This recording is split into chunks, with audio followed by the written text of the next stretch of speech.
ہم کو معلوم ہے وہ کیا دست ہنائی دے گا، ہم کو معلوم ہے کیا وہ دست ہنائی دے گا، پھول بوئیں گے تو وہ فصل جدائی دے گا۔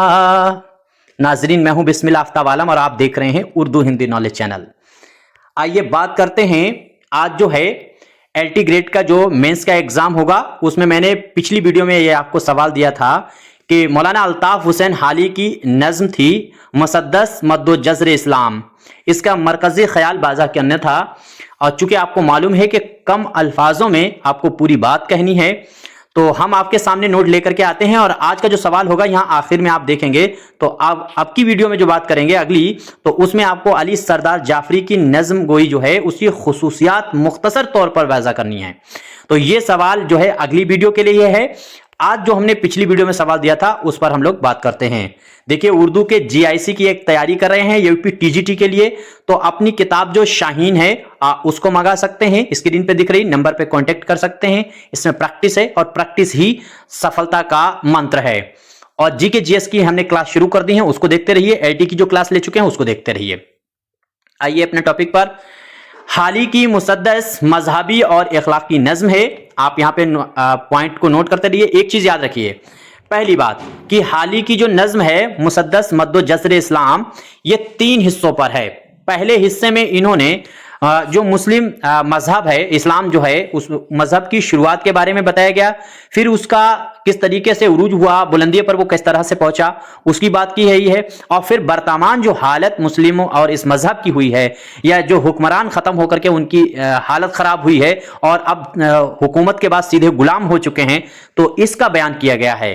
تو ایک ہی نظم میں 3 جو ہے ٹکڑوں میں اس کو بیان کیا گیا ہے۔ تو اب ہم لوگ بات کرتے ہیں، تو یہ اخلاقی نظم ہے، اور اس کے عنوان ہی سے یہ ظاہر ہوتا ہے کہ یہ اسلام کے آغاز و ارتقاء اور اس کے بعد مسلمانوں کی پستی کا بیان ہے۔ تو میں نے یہ بات ابھی کہی ہے۔ اس نظم میں ہے رسول کریم صلی اللہ علیہ وسلم کے بارے میں، دیکھیے کہ اوصاف حمیدیہ کے بیان سے شروع ہوتی ہے۔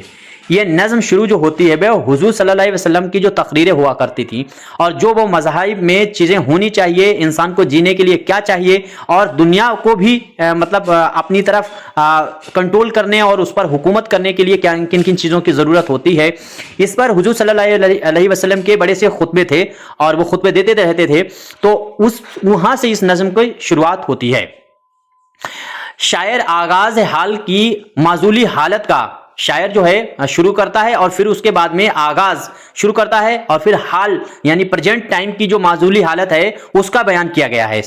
اس نظم میں حالی نے اس نسخہ اور ایک کیمیا کا بیان کیا ہے، نسخہ کیمیا کا بیان کیا ہے، جو اصول قوانین ہیں جن کو قرآن مجید کی شکل میں انسانوں کی ہدایت کے لیے خدا نے رسول پر نازل فرمائے، اور مسلمانوں نے ان پر چل کر ایک طویل مدت تک ساری دنیا پر حکومت کرتے رہے۔